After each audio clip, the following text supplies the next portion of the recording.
Let's take a look at the Naked Wine Sustainability Report. The first thing I did is go into Google and type in Naked Wine Sustainability Plan. And you got a few links up here, which is fantastic, always kind of encouraging. And let's have a look. So we click on the first one. This is the ESG report. And you know, there's not a lot here, is there? So let's have a look. Maybe it's under the corporate governance section. And just to save you going through it, no, it's not. I couldn't see anything in there about the actual environmental aspects and the credentials of Naked. They say they're very transparent. Yeah, are they? Maybe we'll take another look at that as we go through the video. But they do have up here a sustainability tab. You know, that's pretty good. I quite like it. The only problem is when you go into it, well, you get the page we just looked at, sustainable winemaking. I'll come back to that in a second. People giving back in ethics and transparency. That's all more sort of like social value stuff. And there's nothing under sustainability that I can see that actually is to do with the environment, cutting carbon, any hard numbers. You know, what's the plan, Stan? So that was a problem. They have got these kind of initiatives going on, packaging, distribution, community, and more about that in a second. I did find some other bits and bobs about that. But what I'm lacking here is hard numbers. So what I thought I'd do is I'd have a look at the investors, so into the annual report here. And what I've done is I've downloaded their annual report. And do you know what? Maybe there's something in here. So we've got a company here, Naked Art. Look at my notes here, 350 million turnover. So quite large. I think they're a PLC. Yeah, PLC. So they're a public company. So quite a reasonable sized public company. Let's have a look. They've got a sustainability tab. Fantastic. Good news. Page 47. Let's go down to it, shall we? Whiz, whiz, whiz, whiz, whiz. And here it is in all its glory. And I was quite optimistic when I first saw this. I thought, great, it's obviously a well put together report, but let's have a look at what it says. They've got these 5 kind of initiatives going on here. That's fine. Energy consumption is listed down here, this area here. And what if we've got sustainable winemaking? And again, a bit more on that in a second. And then you actually come into what they're actually doing. Down here, it's got that they're reducing the weight of 3.5 million bottles. Fine, no issues with that. Then they're ensuring that a further 2.5 million bottles contractually remain as light as they are, i.e., no change. Didn't really understand that part.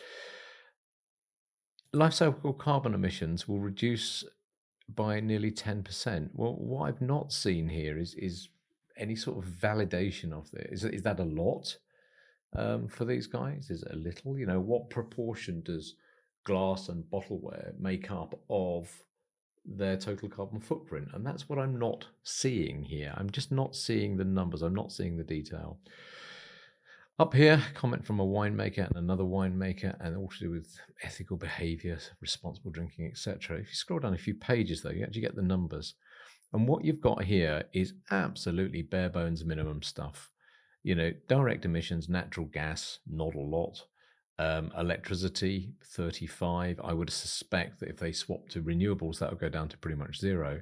And their total overall is 47.26. Now they've got, let's have a look, 964,000 customers. They call them angels, but customers. So they don't have any stores necessarily, so you can't work out what the total is per store, but 47 tons of CO2 is virtually nothing. You think, fantastic. But what are they actually measuring in there? All they're really doing here is measuring the grey fleet travel and hired vehicles. You know, that's what they've written down here anyway. Which is, you know, no wonder it's a low carbon footprint. It hasn't got anything in it. And that's the challenge here. There's nothing. I've looked through the rest of this report, and it's, you know, it's not a bad report. It's just the environmental part is just lacking. It's just nothing there. And so when we go back to it, when they talk about the bottles up here and the reducing the carbon, you can't put it into context. You know, there's no sort of, we're reducing this by 2 tons and therefore that's all of our emissions, or that's 2 tons and that's 1% of our emissions. There's no context. There's no plan. I didn't see anything in here with the industry groups.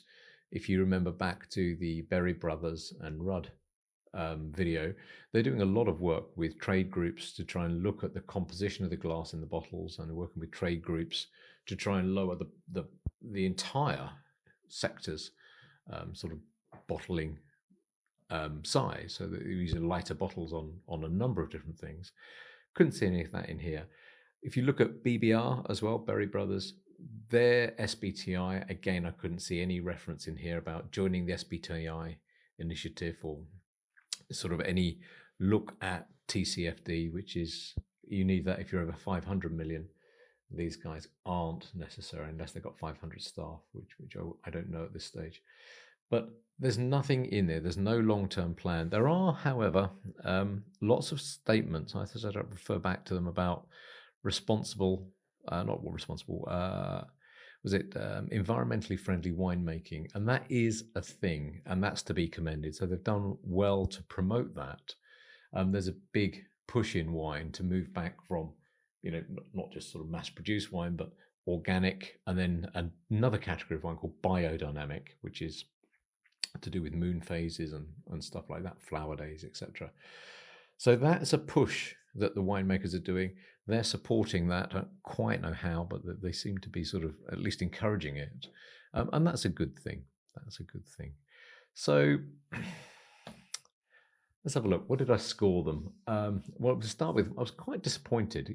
This is on this report here. I don't know how many pages it is. It's got to be over 100, I'm sure. Yeah, over 100 pages. They allocate sort of one section on environment, and that's rather disappointing. I was hoping they would put more in there about that, but they didn't. You've only got basic legal compliance in terms of the numbers they're reporting, and they talk about ESG and they've got sustainability, but there's no guts to it. So the score, let's have a look. Detail, I couldn't find much at all, 1 out of 5. The quality of the plan, I couldn't find a plan really. There's no statements like we will be net zero by 2030, for example. There's nothing like that, or not that I could find anyway. So quality of plan, 1 out of 5. Actions taken, well, they are doing the sustainable winemaking, and that's not a bad thing. So for that, I'll give them 2.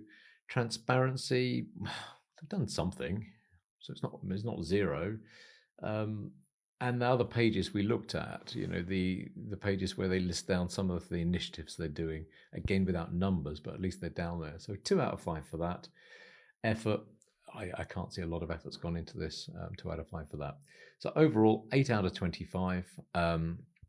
How does that compare? It's not dissimilar to some of the people we've looked at.